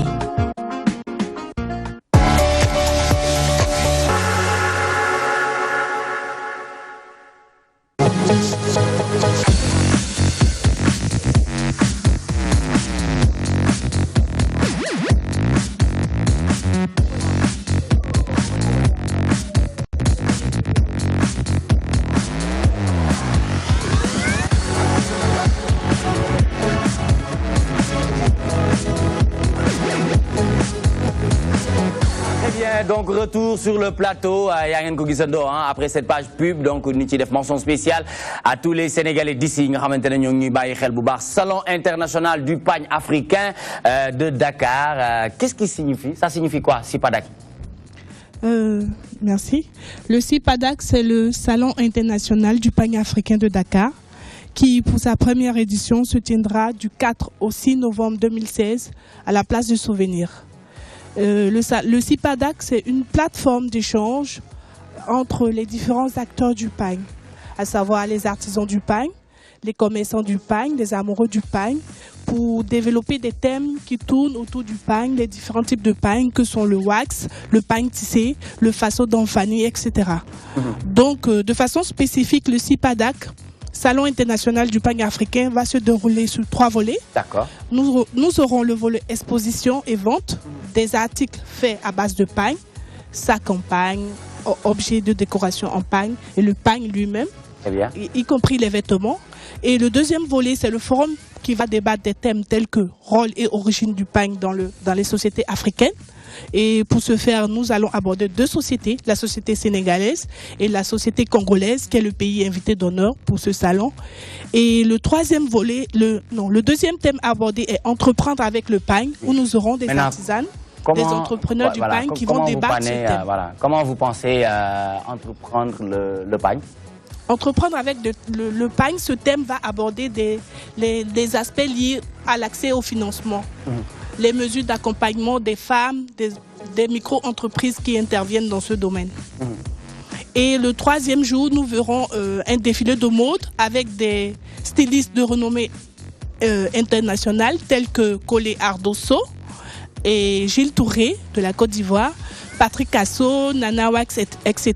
Donc, ça sera 3 jours du pagne, 3 jours pour la fête du pagne. D'accord. Ce sera du 4, 5 et 6 ou 4, donc ce sera du 4 au 6 les 4, 5 et 6 novembre 2016 à la place du Souvenir. Très bien, très bien. Donc, nous invitons tous les amoureux du pagne à se joindre à nous ces 3 jours pour célébrer le pagne dans toute sa splendeur. D'accord, très bien. Vous, c'est comment? Moi, je suis Madame Adji Yolande, je suis la présidente du comité d'organisation. Vous êtes Yolande ou vous êtes Geneviève, Marie-Geneviève? Je suis Yolande. Yolande, très bien. Marie-Geneviève, bonsoir, vous allez bien? Bonsoir, oui, je vais très bien, merci. Très bien, donc Salon international du pagne africain de Dakar, SIPADAK. Aujourd'hui, c'est vrai, entreprendre le pagne du 4 au 6, qu'est-ce qui nous attend, hein? Qu'est-ce qui attend les Sénégalais, les Africains en général, du 4 au 6 novembre 2016? Merci tout d'abord à DTV de nous recevoir. Et comme Yolande l'a dit, Alors, le Salon international du pagne, ce sera la fête du pagne. Ça sera des moments consacrés à tout ce qui tourne autour du pagne. Nous voulons sublimer, nous voulons valoriser le travail du pagne, que ce soit au niveau de la décoration des vêtements et tout. Nous voulons donner une journée, 3 journées pardon, au pagne. Et tous ceux qui viendront pourront avoir accès à des expositions. Ils pourront acheter, ils pourront échanger. Et également participer au forum scientifique que nous tiendrons le 4 après la cérémonie d'ouverture. Également le 5 à partir de 10h autour des 2 thèmes là. Hein, le thème principal qui est entreprendre avec le pagne. Tout ce qui est défi, tout ce qui est enjeu, tout ce qui est accès au financement de tous les artisans qui travaillent dans le pagne. Comment est-ce qu'il faut faire? Quelles sont les démarches pour pouvoir être soutenu et vivre de son travail avec le pagne? Et je tiens aussi à souligner que le pagne ne concerne pas seulement les femmes, hein. Ça concerne tout le monde, les hommes. Et c'est notre authenticité africaine, c'est notre identité et c'est notre culture. Et aujourd'hui, nous voulons donner de l'importance, nous voulons relever le niveau, le débat, parce qu'aujourd'hui, le pagne est un vecteur, est un créateur d'emplois aujourd'hui. Et on se rend compte que aujourd'hui, la mode nourrit son homme. Et aujourd'hui, la mode crée des emplois. Et en dehors de l'aspect paillettes et festivités, nous voulons vraiment approfondir le débat sur la question. Comment soutenir les artisans, comment soutenir les stylistes, comment soutenir les start-up qui aimeraient évoluer dans ce domaine. Très bien, c'est important. Merci beaucoup. En tout cas, ça fait le compte parce que Rougui, dans sa rubrique Je consomme local, va nous parler du pagne tissé, suite et fin. Et elle vient de nous rejoindre sur ce plateau. Ça fait l'occasion. Pagne tissé, Salon international du pagne africain de Dakar, SIPADAK. Bonne lecture, quelle lecture faites-vous par rapport à ce que nous avons organisé du 4 au 6 novembre 2016 à la place du souvenir? Rougui. Nicolas, c'est une fierté déjà de partager ce plateau avec ces gens qui ont initié le salon. Et ce que je voudrais savoir déjà, c'est si c'est la première édition pour le salon ou bien parce que je vois Salon international du pagne africain de Dakar. Et pourquoi avoir choisi Dakar pour le faire? Merci pour cette question. Effectivement, c'est la première édition du Salon international du pagne africain. Et pourquoi Dakar? Parce que Dakar, de par sa position, constitue un pays qui accueille beaucoup de nationalités. On a des ressortissants de l'Afrique centrale, de l'Afrique du Sud, de l'Afrique du Nord, etc., y compris l'Afrique de l'Ouest. Donc, c'est ce brassage culturel qui est présent à Dakar que nous avons voulu mettre en valeur à travers l'organisation de cette première édition à Dakar. Donc, c'est une manière pour nous de promouvoir l'africanité au niveau de Dakar. D'accord, très bien, c'est important. Pape Ousmane, une question? Alors, tout à l'heure, elle avait dit que, en tout cas, le secteur du pagne emploie beaucoup de femmes. Est-ce qu'on peut avoir une estimation pour savoir combien aujourd'hui de femmes travaillent dans ce secteur-là? Et la rentabilité aussi. Oui, une estimation, oui. Combien de femmes travaillent dans le secteur du pagne et la rentabilité aussi. Est-ce qu'on peut savoir les femmes qui s'activent dans ce domaine, est-ce qu'ils ont une rentabilité? Oui, tout à fait. Il y a un bon nombre de femmes qui travaillent dans ce domaine, mais malheureusement, on ne peut pas vous avancer le chiffre de façon exacte. Mais on a un bon nombre de femmes qui travaillent dans ce domaine. Nous sommes de ce domaine, donc nous nous côtoyons généralement et nous savons qu'il y a une grande partie de femmes qui travaillent dans ce domaine. Très bien, merci beaucoup. On y reviendra tout à l'heure, Inch'Allah. Rougui, on démarre, hein, pagne tissé, suite et fin. Nicolas, pagne tissé, suite et fin. Bon, on avait dit tout à l'heure qu'on allait parler du wax, du pagne, comme nos invités sont là. Mais donc, on va terminer avec le pagne tissé. Et donc, pour finir, nous dirons que li ñuy wax rek mooy comme chaque fois nuñ koy faral di waxee ne li nga xamante ne mooy pagne tissé suñu cosaan la suñu aada la dafa mel ni talisman boo déggee talisman nag mooy li nga xam ne gàllaaj la ñu ko sàlloo ko sax si di ko utiliser saa su nekk. Nicolas, tey bu ñu ñëwee ci volet économique bi ci li nga xamante ne mooy pagne tissé dañuy gis ne vraiment léegi acteurs yi nga xamante ne ñoo ci nekk di liggéey bu ñu tegee fële li nga xam ne mooy njariñ bi mu am ci suñu wàllu dëkkuwaay socialement bu ñu ñëwee ci wàllu économie bi da ngay xam ne pagne tissé egg na foo xam ne tey jii ñëpp bëgg nañu di ci dugg ci liggéeyam donc bu ñu approché ñi nga xamante ne ni mel nañ ni suñu yaay ñoom Collé Mama Collé Ardo wala Oumou Sy wala ki nga xamante ne rek mooy Aïssa Dione ñooñu nga xamante ne non seulement ñi ngi ciy def ay tenues africaine yoo xam ne Nicolas wër na monde entier. Même Nabou Création Nabou Création effectivement voilà mi ngi ciy def ay innovation di ci def ay ñu siiw exactement nekk feneen di ko def exactement ak nekk aussi ñu yem ci ñu xam ni daal c'est-à-dire que ci biir marché yi ngay gis ñu ciy créer ay affaires yu am solo ci biir réew mi te mi ngi nekk ci économie locale bi ñii siiw li tax ñi leen di laal c'est parce que waaw ñoom ñoo gën a ci ñi nga xam ci média bi ci liggéeyu pagne tissé mais bañuñu tudd ñooñu nga xamante ne tey voilà am na solo tàllal nañu loxo ñooñu sax parce que TMTC ñëpp la njaboote ku ci gis boppam rek tàllal nañ la sunu loxo nga ñëw benn laaj ci pagne bi waaw pagne journée du pagne est-ce que pagne bi tout est jënd benn robe à 100 000 wala 150 000 wala 60 000 francs buñ la jaayee benn ensemble pagne tissé nga def ko sa benn tailleur bu baax wala nga def ko sa benn robe de soirée bu baax mais mën nga ko duggee foofu parce que léegi déjà ñii ñu tudd nii ñoom ñooy yëngu ci pagne tissé ñooñu moo tax ñëpp ñeme ko parce que bu njëkk ba dañ ko jëloon rek teg ko ca kër ga di ko utiliser mais boo gisee léegi ñu koy sol di ko def ay cartable di ko def ay cadeau d'entreprise di ko def ay accessoires ay meubles grande surface yi ay dàll xoolal veste bi lii veste la voilà exactement xoolal tailleur bi mi ngi rafet ba bëgg a dee donc bu nit ñi amee fit léegi ba di ci sañse di ci génn di ci gis seen bopp pionnière yooyu moo tax mooy ñoom Collé Ardo moom ñoom mais ñëpp a ngi ci village artisanal dañ leen di profiter ci occasion bi rendre les parce que ñoom tam boo fa duggee di nga gis déjà accessoires yi ñu ciy defar yëpp à base de pagne tissé. Très bien Monsieur Barro, quelle a été la question vers Yolande? Est-ce que c'est parce que man j'aime bien suñuy def concept ñu conséquent quoi. Est-ce que ci concept bi journée du pagne on gère l'aspect africain? Est-ce qu'on n'aura pas des produits parce qu'on peut avoir le wax mais ça peut être des produits qui sont importés d'ailleurs. Est-ce que ce travail de conceptualisation là il est fait? Est-ce que le pagne aussi, la journée, peut être accompagné d'autres accessoires? Est-ce que vous allez accepter que des gens viennent avec le pagne africain ou des femmes, mais en mettant aussi des accessoires importés, soit c'est les cheveux importés, des bracelets importés. Quel est le concept? Effectivement, merci pour la question. Je réponds d'abord à la première question pour dire qu'effectivement, les pagnes tissés sont fabriqués au niveau de l'Afrique. Je citerai par exemple le pagne Manjac, par les tisserands du marché artisanal. Je donnerai également l'exemple du Faso d'Anfani au Burkina Faso, le pagne Baoulé en Côte d'Ivoire ou encore le Kente au Ghana. Tous ces pagnes sont fabriqués au niveau africain. Il y a également le wax qui est fabriqué sur place. Je pourrais citer un exemple, Uniwax qui est fabriqué en Côte d'Ivoire par la société Uniwax et également le wooding qui est fabriqué en Côte d'Ivoire et au Ghana par des Africains. C'est vrai qu'à l'origine, le wax était importé de l'Hollande, d'autres pays européens, mais de plus en plus, nombreux sont les pays africains qui fabriquent directement le pagne ou le wax sur le continent. Maintenant, le wax va de pair, le pagne va de pair avec nos perles, la décoration, les perles africaines. Donc, on ne peut pas interdire ou bien proscrire les femmes de venir au salon avec des perles. Très bien. Merci beaucoup.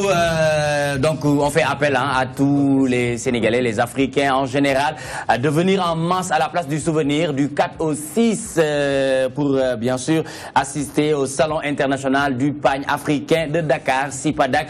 Merci à Yolande, merci à Marie-Geneviève, qui nga xamantene nak mom moy Yves Thiam. Yves Thiam, li nga xamantene mom lañ koy mëna taggato rek. Pardon? Mounet, vous dites avant de terminer, on voudrait dire merci à notre parrain, le ministre de la formation professionnelle, de l'apprentissage et de l'artisanat, qui a bien voulu parrainer cette première édition du Salon international du pagne africain de Dakar. D'accord. Merci beaucoup. Merci Yolande, merci à Marie-Geneviève, Yves Thiam, muy suñu ganu bés bi waaye nag man li ma bëggoon rek nga wax ma avant ñuy dem ci projet bi nga may wax say projet ci jamono ji ni relation Fada Freddy ci gospel 2014 bi naka la juddoo. mu juddoo mooy Waziz la Waziz Diop. doomam bu naan Malick Ndiaye moo produire Fada. Malick Ndiaye moomu. D'accord. ba mu soxlaa beneen voix comme Waziz dane Waziz dafa bëggoon Waziz def loolu Waziz na ko man mënuma ñëw fii mais dinaa la booleeg benn xale bu nekk fii di way am naa ak moom relation dinaa la booleeg moom dama toog ba mu yàgg rek mu contacté ma woo ma ne ma man la Malick Ndiaye Waziz moo ma booleeg yow mu bëgg ñu liggéey parce que man ak Fada dañuy liggéey album bu bees laay def boobu c'est en 2013 lan commencé di atelier morceau yi man ak ñoom foofu la connaissance bi jógee ci Waziz Diop dem ci Malick Ndiaye voilà. def gospel 2014. def très bien projet yi lan lañ mën a xaar lan lañ mën a séntu ak Yves Thiam ak orchestre muy Teranga Band. man ak ñi nga xamante ni man ñoom laay liggéeyal bon du ma wax dara dama naan nan dem ba ci kanam tuuti parce que am na lu bëri loo xam ne nii bari na lu may préparé war koo def bari na. bari na bëggoon nga laaj est-ce que xam nga grand Mor Dior Seck. bu baax Mor xam naa ko. mais xaw ma ko en 100% nag. mais déglu nga woyam. Pape Seck ma fàtte mooy sama. moom parce que bi may woy dama ni kii Mor Dior Seck. dëgg la yaa ngi koy wax Mor Dior Seck benn boy xawoon na jël voix mooy boy tukku. benn boy bu feeñoon temps yii après surtout ko. après ba déggee mi ngi maris voilà bi may ñëw nga woy dama ne xanaa kooku tukku la. donc vraiment mais am na tamit fu muy nuroo ay thème vocal ak Souleymane Faye. parce que xam nga loolu mooy tey sànq maa ngi lay wax Souleymane. voilà ndaanaan. ok Souleymane bien sûr. waaw loolu mooy ndaanaan war nga mën a woy ku nekk sa woy ku nekk sa baat ñu gis ci kenn. d'accord donc loolu mooy ndaanaan. très bien macha allah. c'est important donc nga ne rek ñu xaar bu kenn yàkkamti. te xam ne yaa ngi ci yoon bi yëf yaa ngi ñëw. mais jamono ji est-ce que am na fooy tàmm di jouer. bu baax Ravin laa joué le 4 bi vendredi bi di ñëw maa ngi joué Ravin soobee yàlla. le 4 waaw Ravin. waaw damay def traditionnel tradi moderne. très bien léegi nag ñu bàyyi la nga dem sur scène bu ko defee nga defal ñu deuxième morceau bi en attendant remercier nañu Pape Ousmane bu baax ci gan bi mu ñu indi tey muy Mouhamadou Baro monsieur Baro yaa ma gën a xam wala maa la gën a xam. xam nañ xam nga ma xam rek. léegi bu ñu leen boolee lu muy def. xam-xam xanaa. xam-xam lay doon très bien le mot de la fin. jërëjëf bon sa gërëm leen encouragé leen. joyeux anniversaire. aussi ci concept bi li ngeen ko boole aussi c'est original. et c'est important. merci donc nous vous félicitons wax ne aussi fii sama kër la. parce que man mes premiers pas dans le journalisme aussi ci rajo Dunia laa ko commencé. su ma demee ba groupe bi toll fii tey. dañuy sant yàlla daal di la encouragé bu baax. très bien di la encouragé yooyu. jërëjëf merci sa humour ak sa say dégagement. ak sa autorité. très bien merci beaucoup jërëjëf sant nañ la gërëm nañ la bu baax a baax a baax léegi nii ngeen ànd ak Modou Mbacké ñaa ci xibaaru mbarax yi jaajëf ah li mooy toi-même tu sais 17h 19h demain inchallah mu doon jeudi ñu ànd ak yeneen daanaan Kuli Fadrine Alaaji Sall Bigué Ndiaye sant nañ la gërëm nañ la tey dama lay jox rek nga def leçon du jour rek ñu jox sa waay rek mu tëj. leçon du jour bi rek mooy lenn temps yi dama gis ni léegi nit ñi maanaam pour ñu rey nit dafa yomb. man dama jàpp ni génération 80 jëm kaw dañoo nampul meewu nit. nit a koy nampal. dëgg la boo nampee meewu mala. ji koy mala ngay yor. dëgg la de newoon naa la fi ku namp meewu nag boo amee 20 ans mbëkkee rek ngay def.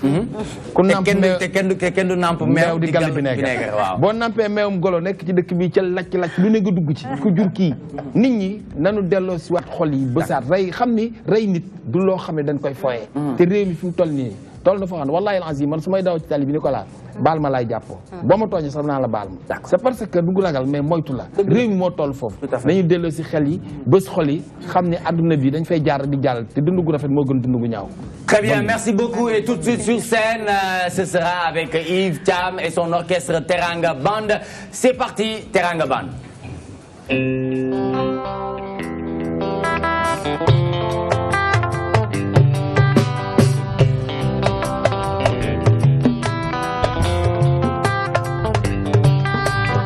Kayu tahu sama dom, dibeli girl, dibeli hela.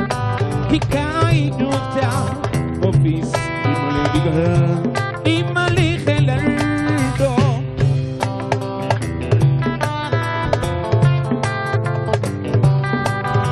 Asumala damali ko saya, majimala damali girl. Asumala damali ko saya, majimala. Dama lay digal doom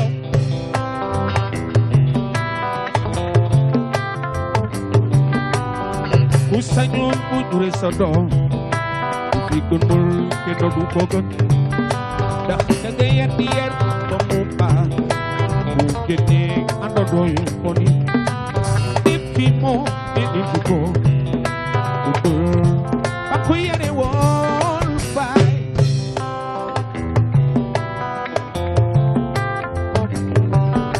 Aline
Excellence, Monsieur le Président Macky Sall, bonsoir. Bonsoir. Je suis dans le temps de l'action et je dirige le pays, donc forcément ma responsabilité n'est pas la même que celle de l'opposition. Sa surexposition médiatique ne vous gêne pas? Il y a un pays réel et il y a une tempête médiatique